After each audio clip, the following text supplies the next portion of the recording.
So guys मैं आ गया हूँ IFBB प्रो सौरभ को ढूंढते ढूंढते दिल्ली की एक गुमनाम जगह पर। मैं लोकेशन का नाम अभी नहीं बोलूंगा।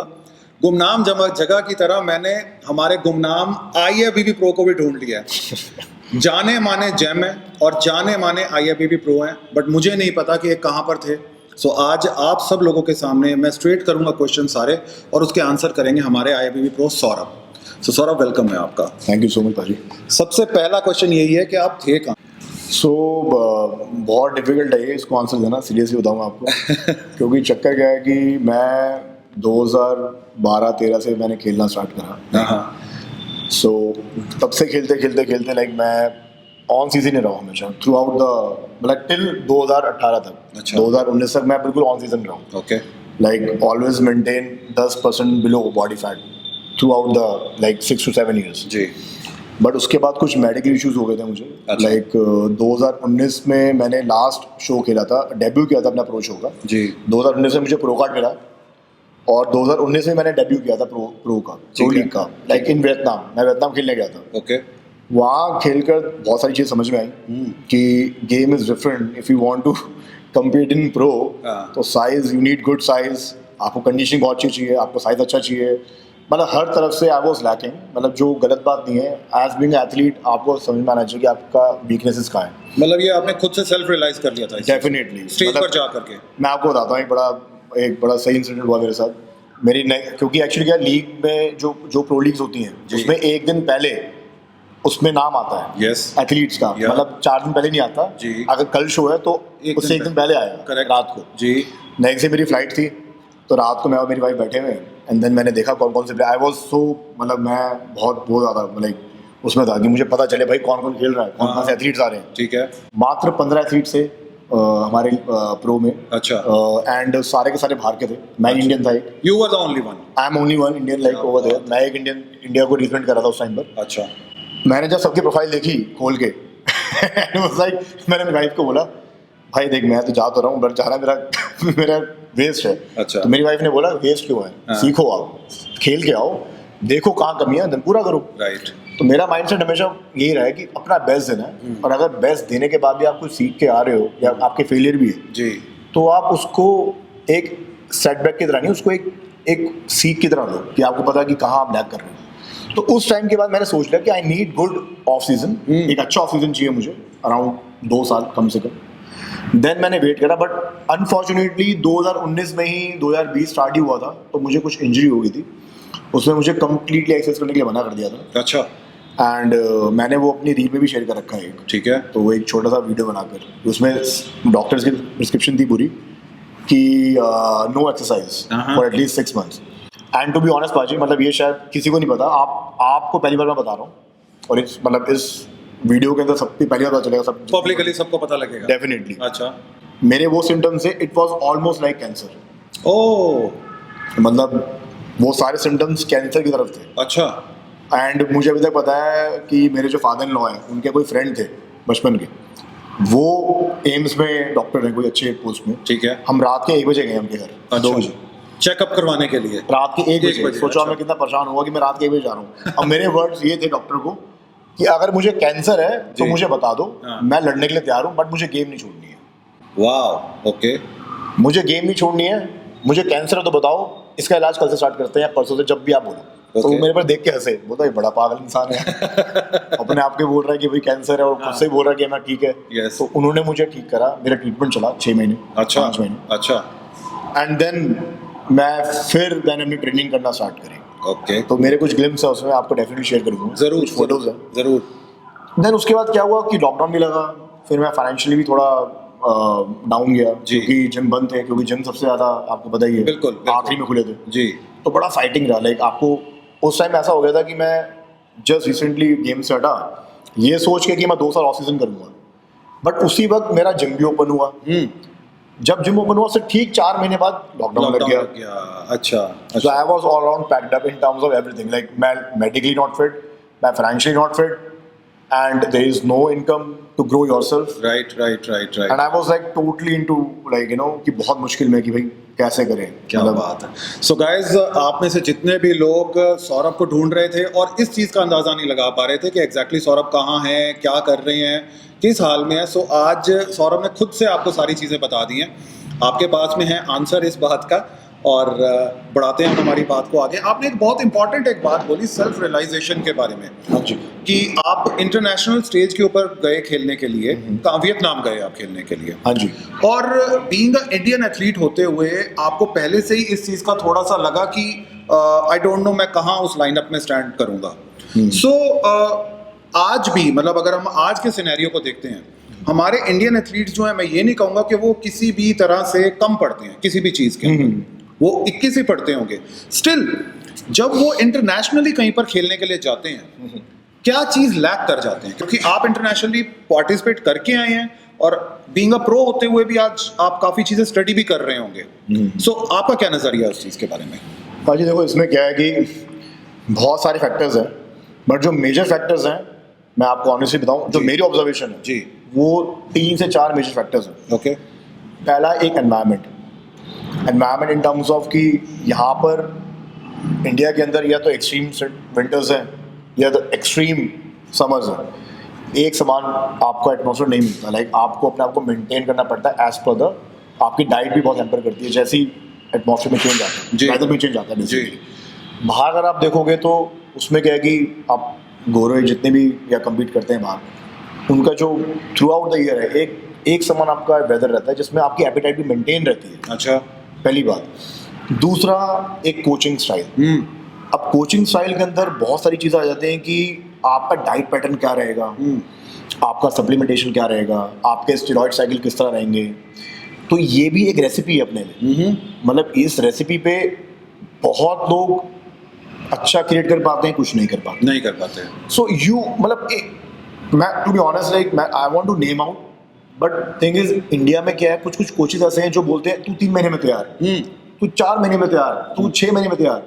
So after meeting so many people like, और कितने एथलीट से मिला मैं ओवर अ टाइम जी, तो मैंने ये समझा कि जेन्युइनली अगर आपको एक अच्छे लेवल पे कम्पीट करना है, स्पेशली प्रो जैसे आपने बोला जी, you need a good off season. And जो गुड ऑफ सीजन वाला जो कंसेप्ट है माइंड में तभी आता है जब आपके कोच आपको गाइड करे उस वे में। Correct. It is not a, ये गेम ऐसी नहीं है कि आपने जल्दीबाजी में सब कुछ कर लिया, खेल लिया, 6 महीने में तैयार हो गए, 4 महीने की लीन साइकिल, 2 महीने की cutting cycle, this is not work. ऐसे काम नहीं होता। तो एक कोचिंग स्टाइल भी बहुत मैटर करता है। एंड थर्ड फैक्टर इज कि एक अवेयरनेस, एक access to the people around.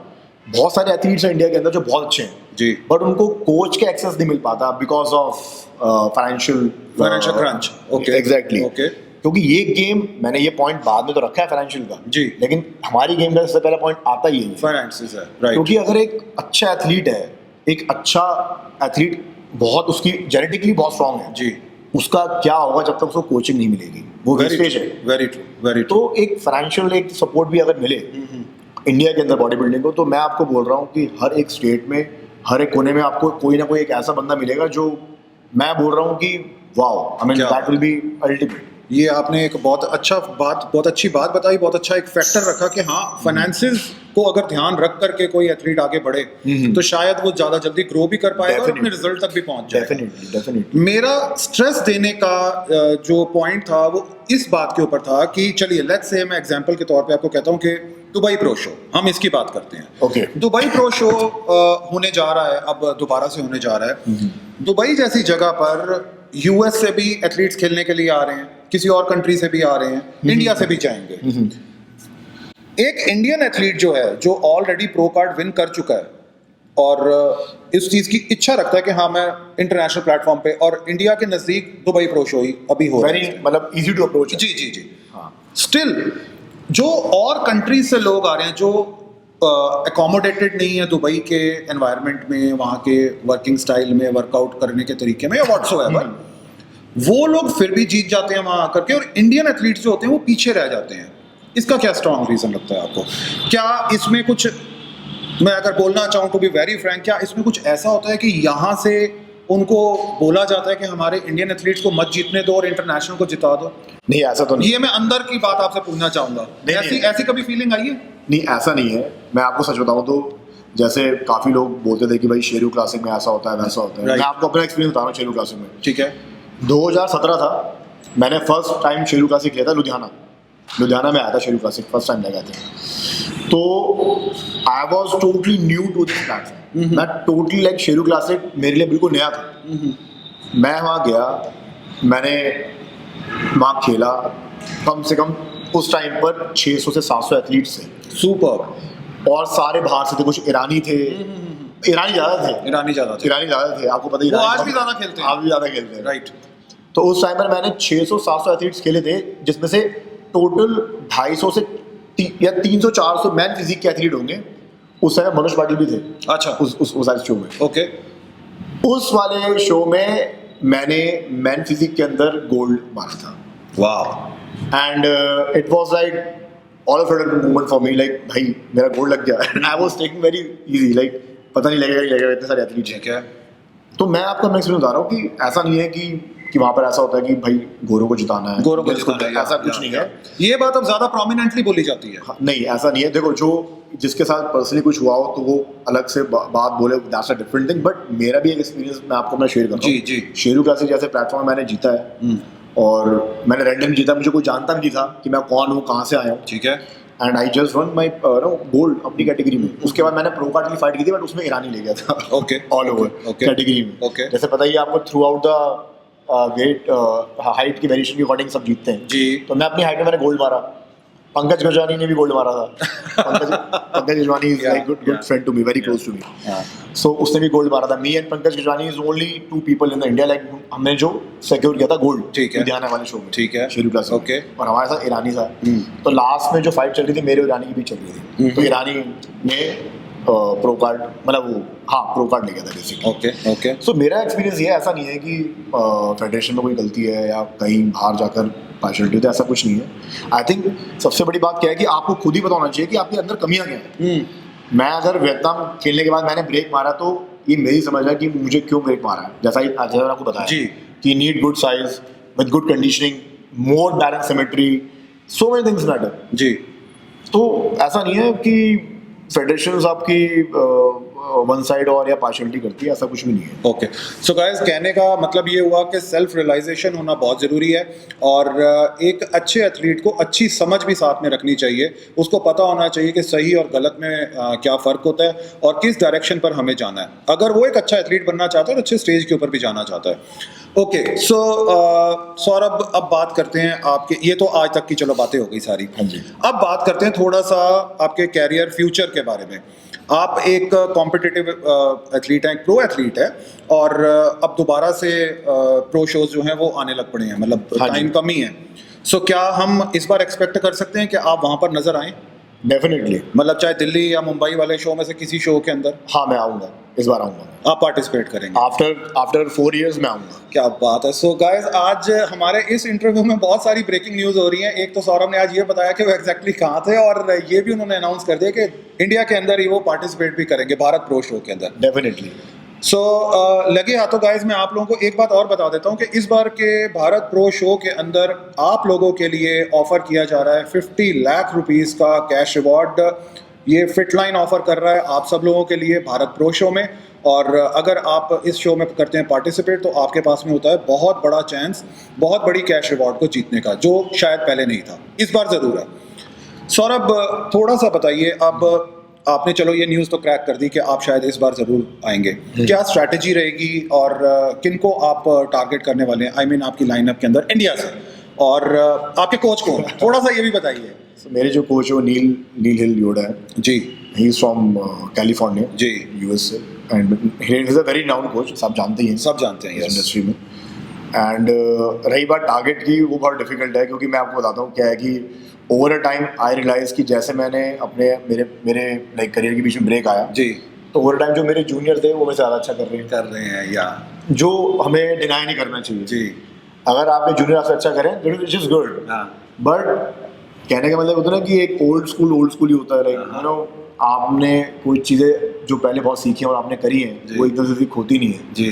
मैंने एक बीच स्टोरी भी डाली थी, मैं टायर्ड हूँ but I am not lost, उसमें आपका कमेंट भी आया था। सो मेरे कहने का मतलब ये है कि मेरे लिए बहुत डिफिकल्ट होने वाला है, हाँ क्योंकि मैं ऑलमोस्ट 3 से 4 साल बाद आने वाला हूँ। जी एंड अगर मैं बात करूँ एथलीट्स की, like pro Rahul and Sam and other like people around, they are so huge and they are so good in condition. yes no doubt Yeah, I mean I really appreciate all these athletes.